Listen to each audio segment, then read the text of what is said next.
Today, Justin Trudeau held a call with Assembly of First National Chief Perry Bellegarde to discuss the throne speech. Let's find out what they discussed. And Assembly of First Nations Chief Perry Bellegarde is with us now.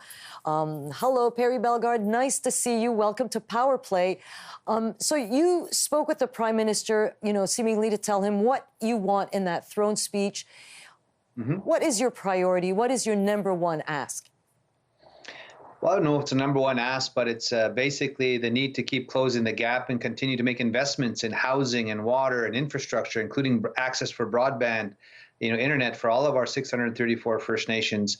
It's, I guess you can summarize by closing the infrastructure gap that's there that exists and speeding it up. Instead of doing it by 2030, as was referenced in the previous throne speech, should do it by 2025. So that was one of the main asks, along with, of course, the UN Declaration on the Rights of Indigenous Peoples, to see that introduced for first reading, but to achieve royal assent as soon as possible.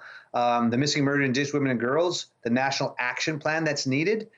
We've talked about that. We've talked about the reestablishment of a treaty commissioner to implement the treaties according to spirit and intent. We talked about proper investments in languages on C91 and proper investments on child welfare, C92. And of course, a very important piece of new legislation is getting policing seen as an essential service. So there should be a legislative base for policing. So those are some of the things we talked about going forward. And of course, investments to deal with COVID. It's coming back amongst our people as well. So things have changed dramatically, but we can't put these issues to the side. And COVID has impacted your communities. And so I want to ask you this. The premiers today came to town, a show of force to pressure the government to give provinces more money for health care. I suspect that that is something that you would be very interested in as well. Well, of course. Health care is very fundamental to survival of people. All Canadians need to have access to proper, affordable, accessible health care, including First Nations people. And we've said if COVID-19 hits any of our communities, especially the isolated ones, it'd be devastating. We already have overcrowded homes. We have lack of access to potable water. So it'd be dreadful hitting some of the fly-in communities that we have across Canada. So good, affordable, accessible health care is fundamental. We don't have hospitals in the north. There are nursing stations that aren't adequately staffed. So this is a big issue, not only for the premiers, but for First Nations leadership as well. I want to bring you to, you mentioned the missing and murdered Indigenous women and girls. On Monday, there is a hearing. There is a class action suit against the RCMP. I'd like you to explain that to us and what this hearing is all about and what the people who are part of this class action want from the RCMP.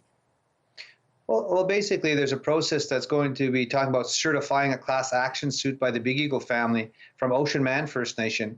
Missing and murdered Indigenous women and girls, of course, it's documented 1,200, but some studies will say it's close to 4,000. So dealing with missing and murdered Indigenous women and girls is a fundamental priority of Canada.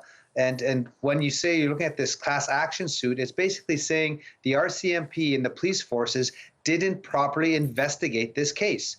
And so the family is bringing this class action suit. It's going to be before the legal system to see if we can get certified. And that was one of the things that came out of the study, the MMIW, Missing Murdered Indigenous Women and Girls study, is that when police investigate missing and murdered Indigenous women and girls, they don't properly give it, the proper communication with the families. They don't give it the time it needs and allocate the proper resources. So sometimes there's a very haphazard way of investigating these things. And so the family is saying, this is not right, this is not just. And so we're going to look through the legal system to bring about some satisfaction in that regard. We know there were many recommendations. Chief, do you feel that during this pandemic, the government has dropped the ball on this issue? Well, there's a lot of things. COVID-19 has had impacts on many, many things, and including bringing about the National Action Plan to implement the over 230 calls to justice from the missing and murdered Indigenous women and girls inquiry.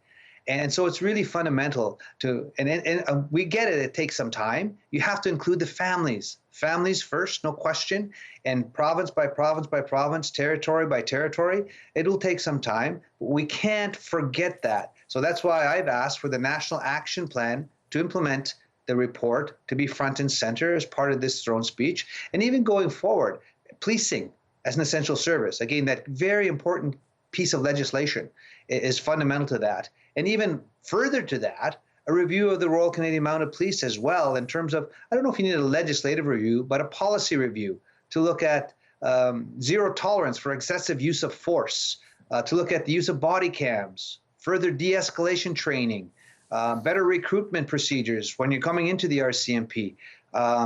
There's a lot of things that can happen. So there's a whole range of things that must be looked at going forward. Chief Perry Bellegarde, as usual, thank you so much for your time, and we'll be talking to you as well after this throne speech. Be curious to hear what you have to say about it. Have a great weekend, sir. All right. Thanks, Joyce. You too.